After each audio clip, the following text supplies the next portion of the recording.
E aí galera, tudo bem? Agora a gente vai começar a falar sobre a anatomia do sistema reprodutor feminino, né? Na aula passada nós falamos então ali sobre uma breve introdução de qual é a importância de falar sobre a educação sexual dentro da escola. Nós falamos então sobre o que é composto o sistema reprodutor masculino, sobre todas as estruturas, falamos sobre o câncer de próstata, sobre por que, né, a urina não sai junto com o sêmen e todos esses tipos de curiosidades, que é muito interessante também. E agora nós vamos começar então falando sobre o sistema reprodutor feminino.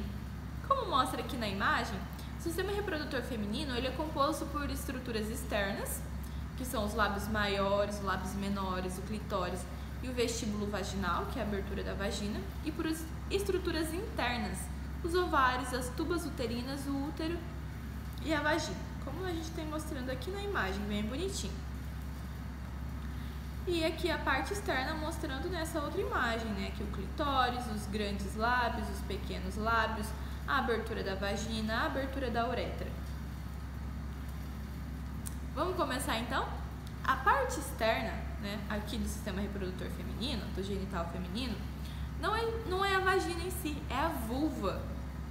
E essa parte externa ela é composta por várias coisas, né? Aqui pelo monte púbico, que é essa camada aqui então, que tem principalmente gordura acumulada aqui, onde cresce principalmente os pelos pubianos mais grossos. Aqui nós temos o clitóris, que é uma região com muita terminação nervosa. O que acontece ali? Tem muitas células que percebem estímulos, então ali está muito relacionado ao prazer feminino durante o ato sexual. Aqui nós temos os grandes lábios e os pequenos lábios, que servem então para proteger a entrada da vagina e a entrada da uretra. Isso mesmo, na mulher não é pelo mesmo canal que ocorre a saída do xixi e da menstruação ou do bebê ali. São canais diferentes, certo? Então é muito importante saber disso.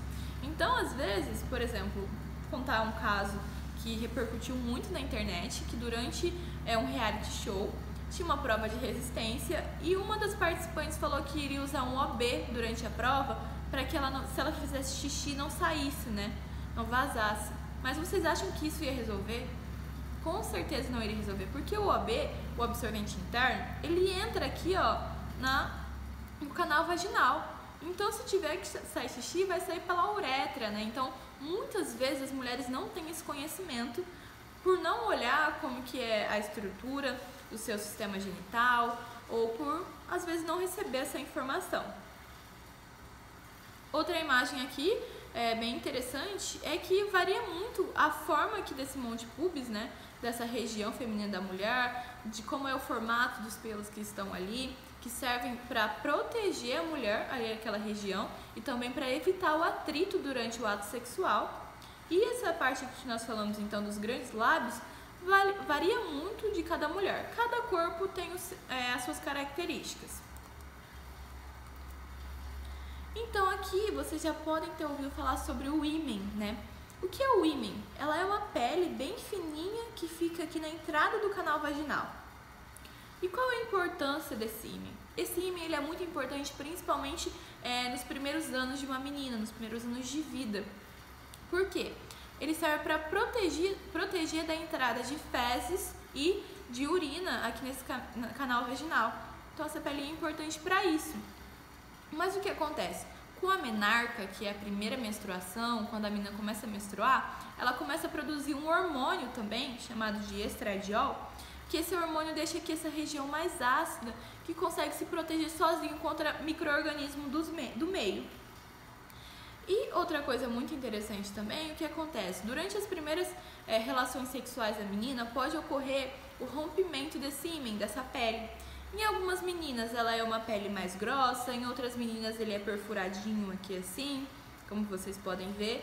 Então pode acontecer de sangrar, pode acontecer de não sangrar, de sentir dor ou não. Então isso vai depender do corpo de cada menina. Mas, Samara, se você falou que é uma pele que fica ali no canal vaginal, como que a menstruação sai? Esse ímen ele tem várias perfurações, como vocês podem ver, que permite que a menstruação passe normalmente. Ok? Bom, voltando a falar sobre a vulva, tem algumas partes que a gente não vê só olhando no espelho, né? O que acontece?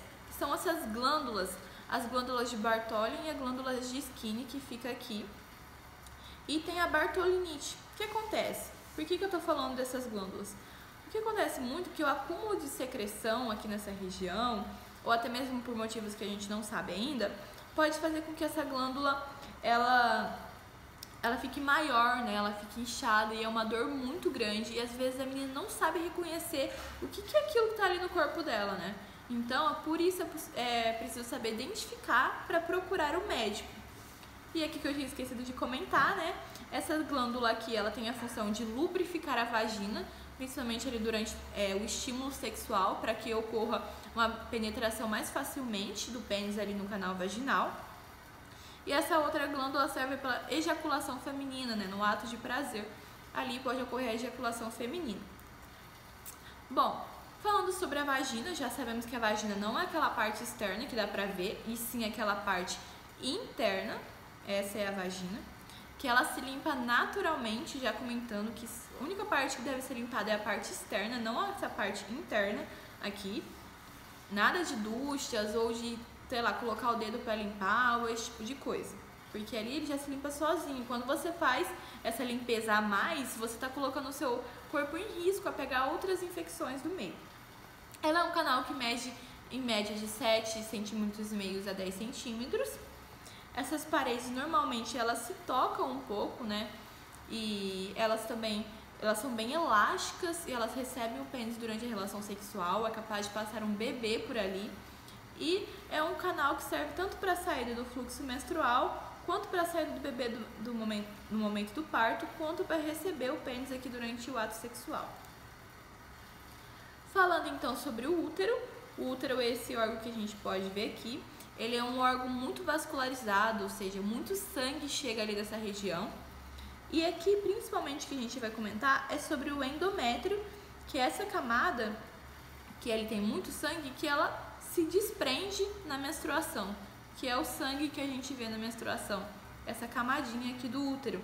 Todo mês ela é formada e se a mulher não engravidar, essa camada ela é eliminada. Então, o útero é essa região aqui onde ocorre ali a produção do endométrio, né, que ele vai ser liberado durante a menstruação, e onde o bebê vai se fixar, o embrião se fixa ali no momento que ocorreu a fertilização e o embrião começa a se desenvolver depois em um bebê. Agora nós vamos falar de algo muito interessante também, que é sobre o colo do útero, que é aqui embaixo que a gente pode ver, ó, que é essa pequena região. E o que acontece? Muitas vezes você vai no postinho de saúde e escuta falar sobre o Papa Nicolau. O que é isso? Ele é um exame, né, muito importante para detectar doenças, principalmente como câncer do colo do útero e algumas ISTs, alterações que tem aqui nessa região. Então essa imagem ilustra como funciona, né, esse exame. E aqui a imagem também mostra um colo do útero normal e um colo do útero afetado com o câncer. É só de imaginar que essa pequena abertura aqui, ela vai se abrir suficientemente para passar um bebê no momento de um parto. Aqui nós temos então mostrando o ovário, que são duas glândulas, aqui ó, ela está aumentada para vocês verem, que vai produzir o gameta feminino, né? Os ovócitos são produzidos aqui dentro, ó. E além disso, os hormônios sexuais também são produzidos aqui, como o estrógeno e a progesterona. Aqui, ó, nós temos uma imagem do exato momento da liberação desse ovócito. Nós também temos, então, aqui ligado ao ovário, né? A gente tem aqui as tubas uterinas, que estão aqui, fazem a ligação do ovário ao útero, nessas tubas uterinas. E são dois ductos. E é nesse local aqui, ó, como mostra a imagem, que ocorre a fecundação, que o espermatozoide encontra o ovócito. Então, às vezes você pode pensar que é aqui no útero, mas não, é aqui na tuba uterina, ok? Essas tubas uterinas, algo muito interessante é que ela tem cílios, né? Os cílios, como mostra aqui no GIF, vocês podem ver que eles vão se mexendo, então, para levar o ovócito ali até encontrar o espermatozoide. Em alguns casos, nós podemos também ver que muitas mulheres fazem a laqueadura. O que significa isso? Os médicos veem, é um procedimento bem mais invasivo do que a vasektomia que a gente viu na outra aula, lembra? Eles vêm e eles cortam, né, seccionam aqui a tuba uterina para que não tenha passagem do ovócito aqui pela tuba e para que o espermatozoide não consiga passar por ali mais, vai ser interrompido esse caminho. Oi pessoal, tudo bem? Meu nome é Samara, né? E a gente está mais uma vez aqui falando sobre a educação sexual. Bom, essa é uma outra parte da primeira aula e eu vou mostrar para vocês alguns modelos anatômicos que eu levaria na escola para vocês verem mais pertinho, poder olhar as estruturas. Então eu vou fazer um videozinho mostrando as principais estruturas do sistema reprodutor feminino e masculino. Então vamos lá? Bom, gente, esse é um modelo anatômico do sistema genital feminino.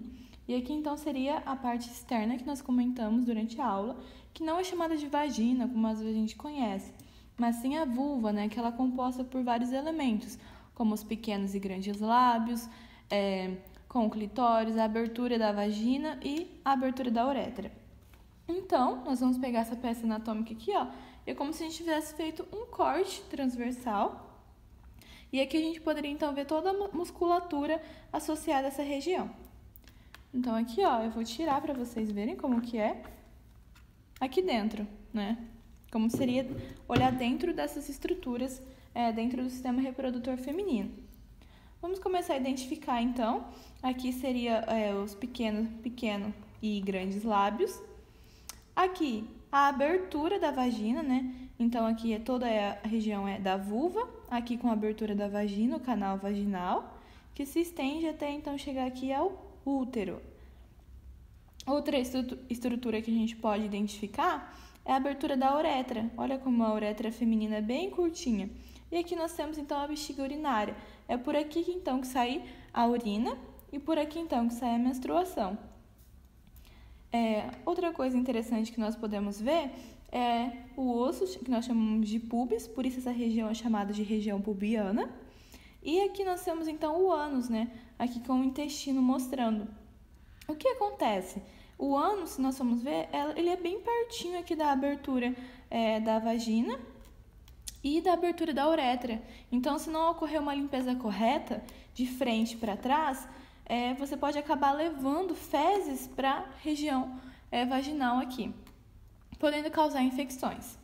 Então, se nós formos olhar aqui superiormente, nós conseguimos ver aqui o ovário e a tuba uterina que a gente tinha comentado aqui, certo? Então, o ovário ele vai produzir o ovócito, que é o gameta feminino, e aqui na tuba uterina que vai ocorrer a fecundação, o encontro do espermatozoide com o ovócito.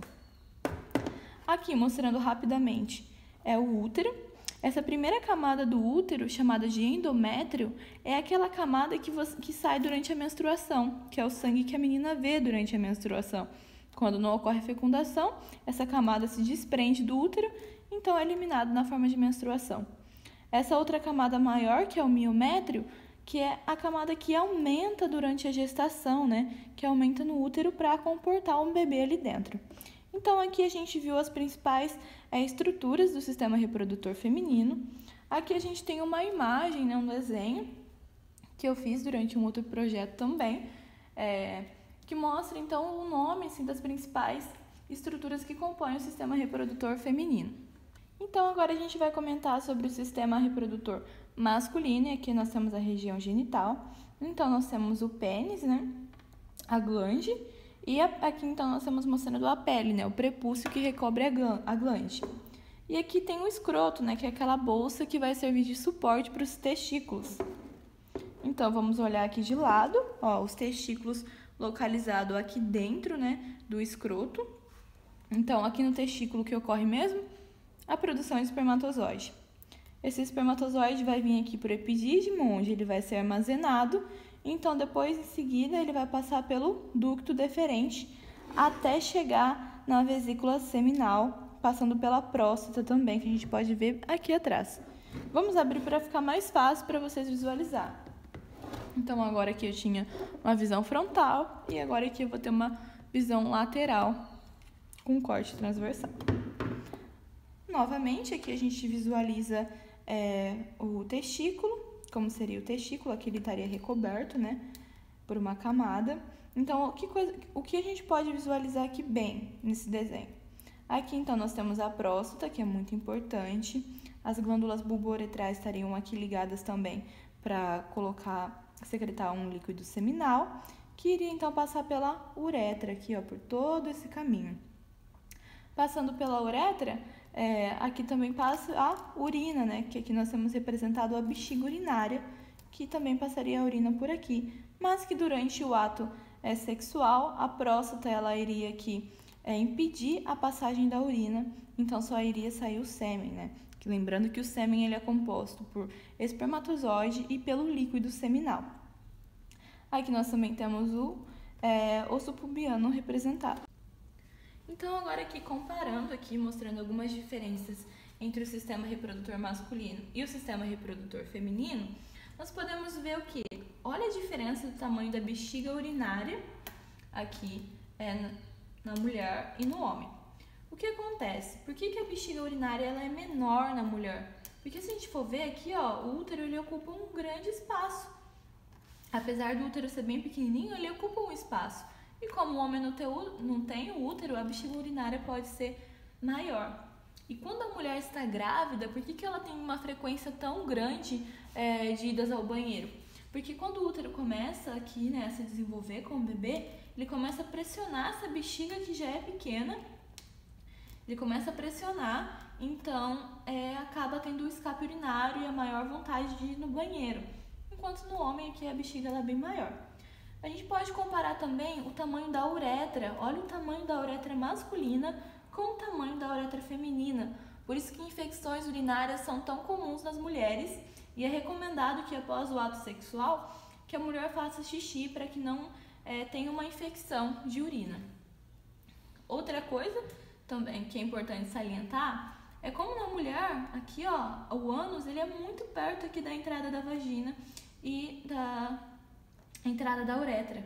Então é por isso que a gente precisa ter uma limpeza correta. Enquanto o homem aqui ele não é uma distância muito grande e não tem todo esse problema. Eu acho que daqui é a principal comparação que a gente vai fazer, ok? E aqui só para mostrar para vocês que aqui a gente tem uma vista, né, lateral do útero, mas como ele seria se nós tivéssemos uma vista superior do útero, e aqui no caso ele já tem um embrião. Então aqui nós teríamos o útero, que ele tem um formato de pera, se nós observarmos. Aqui nós temos então a tuba uterina, que se liga até chegar ao ovário. Aqui no ovário é onde tem a produção do gameta feminino do ovócito, certo? Aqui a gente também pode observar a primeira camada, que seria o endométrio, que é essa camada que quando a mulher não engravida que sai na menstruação, e o miométrio, que é aquele que vai aumentar durante a gestação. Nesse mesmo modelo anatômico, nós podemos ver o colo do útero, como que ele é, e o início do canal vaginal. A gente pode ver como que esse útero vai aumentando para comportar um feto, né? E aqui, como a gente tem na imagem, um embrião.